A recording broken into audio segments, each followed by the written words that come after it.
Good morning, friends. Good morning, everybody.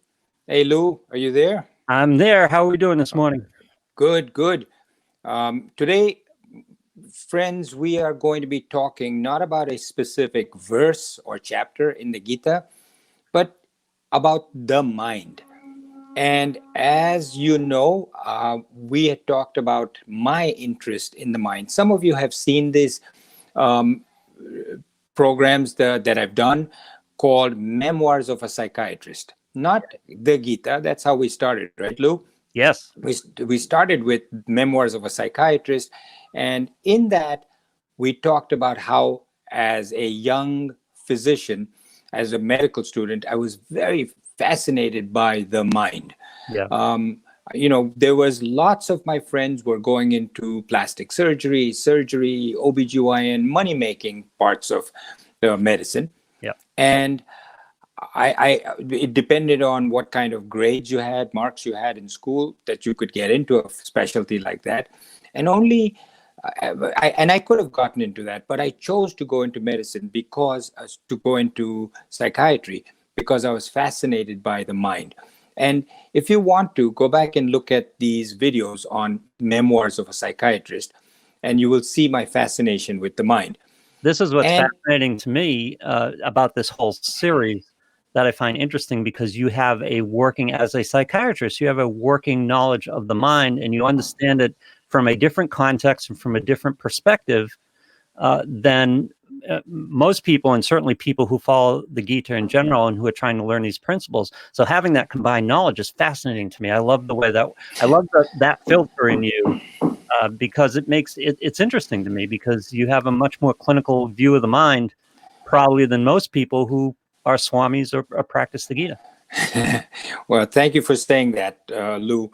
I myself have often wondered whether it was something about myself in previous lives that made me fascinated by the mind, without even knowing at that time that the Gita revolved so much around the mind. So, without talking too much about myself, let me talk to you about why I was so fascinated by the mind and what exactly the mind and why it's important in coming to a point where you're developing yourself spiritually.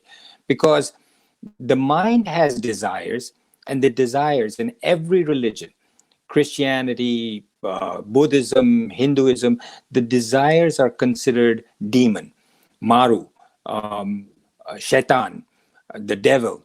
These are all the desires, and they come from the mind. So let's talk in today's session. There's so much to talk about. I think 20 minutes, half hour is not going to be enough, but let me do it as quickly as I can. So, friends, you remember the basics that I talked about, that at the lowest level, each one of us, is the body. Our body, which we focus so much on in terms of appearance. How do we look? Have we built ourselves by going to the gym? Have we lost weight? Have we gained weight? That's the body. And it has 5 sense organs, 5 organs of perception, and 5 organs of action. Above that comes the mind. And I'll tell you why. We'll be talking about this in a second, why the mind is considered above the body. And above the mind comes the intellect. And above the intellect, controlling all of this, the superconductor of all of this, is the Atman. So, first thing that you should understand is that the pleasure coming from the mind is far greater than the pleasure coming from a body. Believe it or not. You may say, no, that's not true, but it is. So, as an example, Gautam Jain used to give us this example of a mother who has her favorite dessert in front of her, and there's only one piece left, and she's looking forward to eating it. She's waited all day. She said, I'm going to wait till the evening. After my dinner, I'm going to eat it. As she's about to eat it, her little baby comes and says, I want it. Now, she's torn. Baby wants it. I want it. My body wants it. My tongue wants it. But she gives it to her baby, and the baby's eating it so happily. And she looks at the child, and even though her tongue is disappointed that she couldn't get it, she's happier that the baby ate the sweet than she would have been had she eaten it herself. Her tongue got the pleasure, and she looked at the child, and she looked at the child's disappointment, and the child was crying. Right. So that's one example of many. There are many others that we can say that the mind is superior to the body in that respect as far as pleasure. Second thing that we should keep in mind is that the body can be confined, but the mind cannot. For example, if a person is in jail, he's blocked in by iron bars all around him, then at that time, the body can't move outside those bars. Right. But the mind can think outside. It can say, you know what, there was a time when I was in Bermuda, I was on the beach, I was having this fun, I was having that fun. And the mind relives different experiences that the mind had. However, the mind can only go as far as things that it had been to. So your jail cell, the person in the jail cell says, hey, by the way, you've been to Bermuda, you've been here, you've been there. Have you ever been to Timbuktu? Right. And he says, no, I've never been to Timbuktu. What's it like? The mind cannot, but the intellect can perceive, if given a description of something that is never experienced, what it can do. So the intellect can go there. So the mind is superior to the body, the intellect is superior to the mind. It can go different places.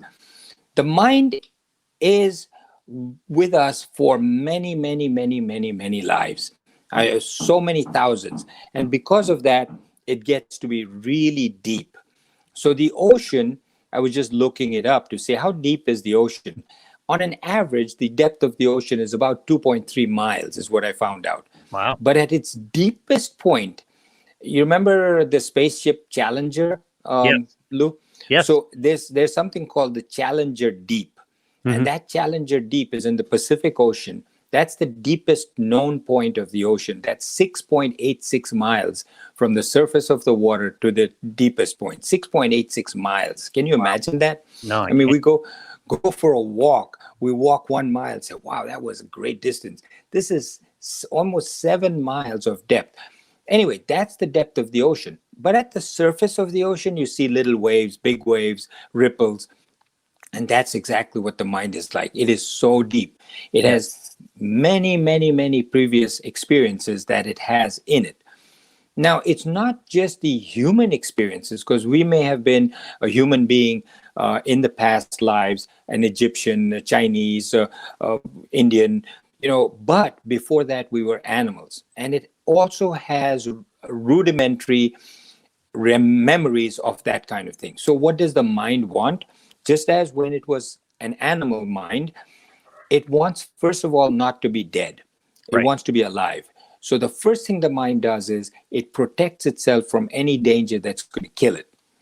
Second thing that it wants is no pain. Second thing it wants is no pain, so that any discomfort or pain that would be coming, the mind takes its organs of action and moves away from it. And the third thing, after it is secure that it's not going to die and it's not going to feel any pain, it starts looking around for objects of pleasure for its 5 sense organs. So those are the 3 things that it looks for. In addition, it has fears, it has phobias, it has ideas, it has obsessions, it has sadness, and it's very stubborn. It is thousands of years old. You are just, 1 lifetime old. It is thousands of lifetime behind it. So it is very stubborn, and it's stronger than you are, my friend. It's difficult to control. The Gita says it's like the wind. Just like, powerful wind coming to you, you can't control it. Right. Our mind is influenced by our teachers, by the internet, by traditions, by the company we keep, by TV and books. So it's very important that all of these things that we influence our mind with are of good quality. The mind thinks in terms, these things are so deep. You might have smelled something as a child, and as an adult in your 80s, you smell that again, and instantly, your mind will say, I remember that smell. Where's that from? That's a familiar smell. We all say, that's something about that sight, that visual image, that smell, that taste that reminds me of something from the past. And we often say there's deja vu or Right. something from before. But the mind remembers these kinds of things. And the reverse is also true. The mind could have one thought of something, a fear, and your heart will instantly jump from a heart rate that is like 70 per per minute to 100 per minute, very quickly, instantly. Or your respiration will go fast, your breathing will go fast. Your mind has immediate control over the involuntary organs of your body. The mind is constant, non-stop. It is restless. It moves from one point to the next like a monkey, jumping from one branch to the next. And also chanchala and asthira. It will jump from one branch to another, but if you force it to stay on one point, the mind, while it's on that point, it will keep moving side to side like a restless monkey. Therefore, when the mind is restless and jumping around, the attention span is very low. You can't concentrate it. And the reason I'm describing all this is because we're on chapter 6, and we've been talking about meditation. Mm-hmm. And in order to meditate, your mind has to be in complete control and be quiet, not make the noise. If you don't understand the mind, you don't know in terms of meditation how to quiet it down. Otherwise, for a second, even a fraction of a second, you cannot keep your mind from jumping to something, some thought. As you practice, you'll find that you're able to extend it. But like Swami Parthasarthi says, unless you get rid of all your desires, all your vasanas, you're not going to be able to meditate. But you can practice it. And yes, there will be longer and longer periods of time that you can keep your mind blank. But our wishes are for our mind to multitask. And that's a problem, because we want to do too many things at the same time. In order to meditate, you've got to get rid of your vasanas and your thoughts. And that's hard, as Swami Parthasarthi says. Until you do that, don't even try to meditate. But so many of us at least try to still our mind, even if it's not meditation for self-realization, just to get to the point where you are feeling better about yourself, to get to the point where you feel more at peace within yourself. Your brain is sharper, laser sharp. You need to be able to still your mind, because as long as there's noise in your mind, you cannot really concentrate. I think people with meditation, one of the struggles is they think they can't do it, and because they think that's an end goal. And meditation, to me, and you can correct me if I'm wrong, is you do it so that you can do it better as you go. It's one of the tools that allows you to quiet your mind, isn't it? Absolutely right. I mean, it's like going to the gym. You don't go to the gym and say, the first week that you're there, you're going to be bulging with muscles, or your stamina is going to be great, or you're going to be able to run at 7 miles per hour. In the beginning, it's hard. You come away and you say, oh, my body is killing me. But the trainer will tell you, just keep coming, keep doing it, and you will get better. Similarly with the mind. You don't come and lift 100 pounds right off the bat. Right. Come and lift 5 or 10 or 15, and then you work your way up. And this is what meditation is like. Yeah. And in the beginning, not even a fraction of a second will a thought be silent. You will have some thought or the other there in the beginning. But as time goes on, you can hope to have like a minute or 2 minutes that you're completely still without any thought. So just something to keep in mind. I was talking about the commercials, TV.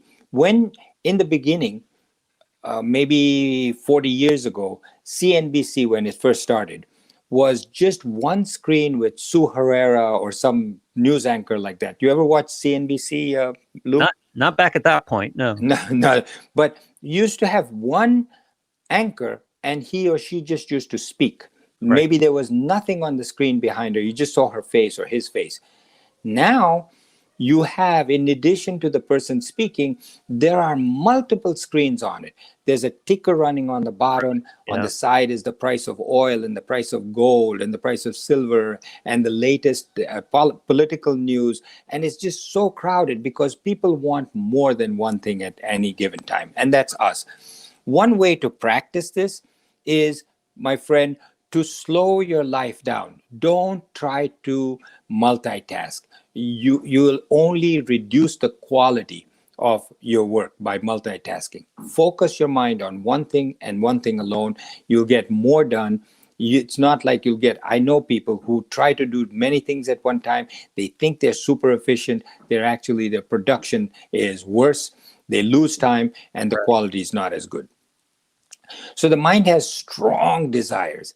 The desires of a mind are like a freight train that's runaway, a runaway freight train. Stopping that is going to be as difficult as stopping a runaway freight train. It has so strong desires. It's possible, and it's very possible, but it takes effort. Same thing is stamina. You say, okay, listen, you're going to keep running, the strain will slow down at some point because it runs out of momentum if it's going uphill. The mind never slows down. It just keeps going and going and going, never gets tired. And the same thing with age. You say, okay, as he gets older, his desires will be getting less. No, the desires are just there. And what happens after the person dies? The mind carries those desires with it until it finds a new body. And from an early childhood, those desires show itself. The mind's habits show itself. So the mind has habits. It has a way of thinking. And if you look, these habits, if you look at the way of thinking, it's because 90% of it is what came from the previous life and 10% is what came from this life. But it has both.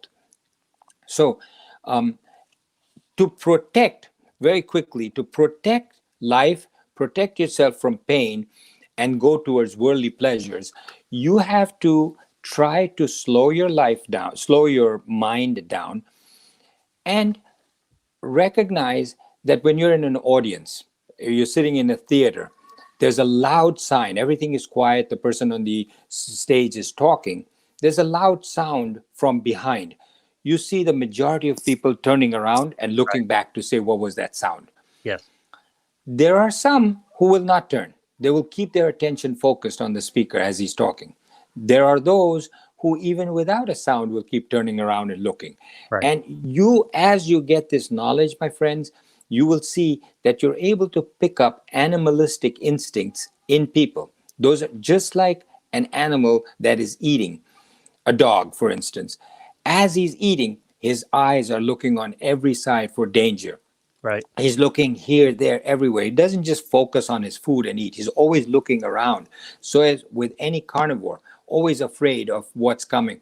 And that's what some people do. Some people are always looking here, there, everywhere, as if there's danger around them, even though as human beings, the level of danger that we have is far less than we actually perceive it to be.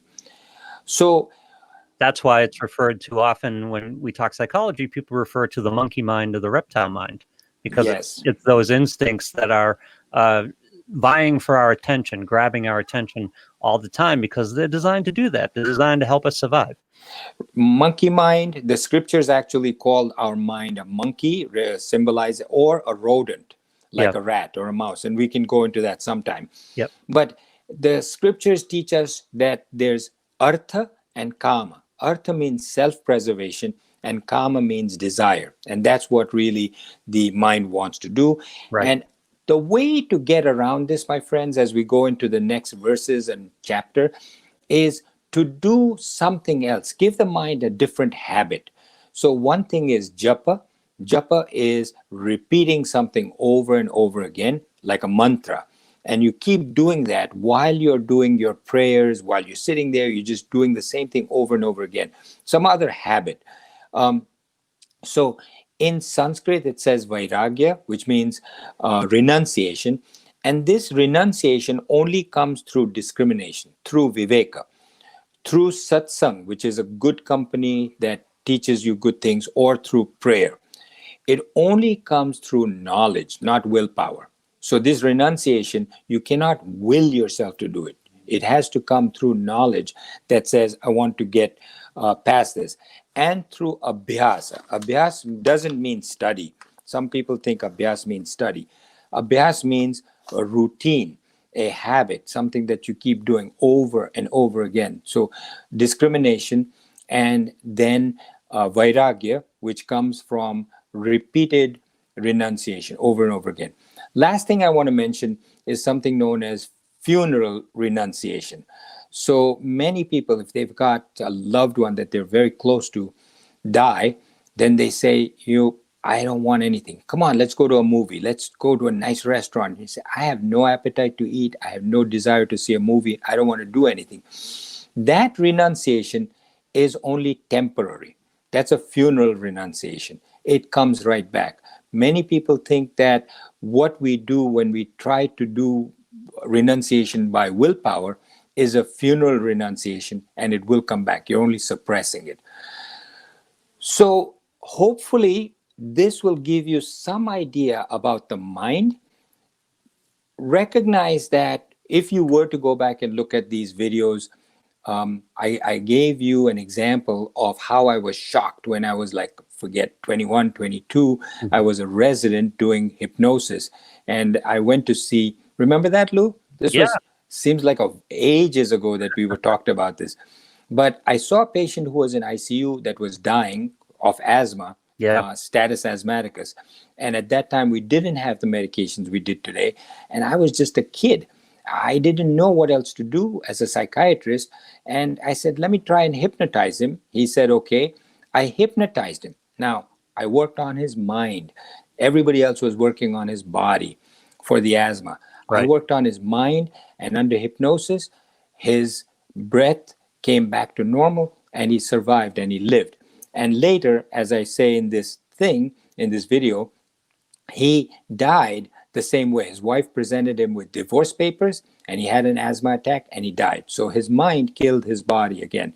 So the mind has tremendous powers. Yes. We talked at that time about how the mind controls the intestine, about different diseases, ulcerative colitis, spastic colitis, Crohn's disease, asthma, urticaria, migraine headaches. All of these physical illnesses, including cancer, are to great extent either caused by or worsened by the mind.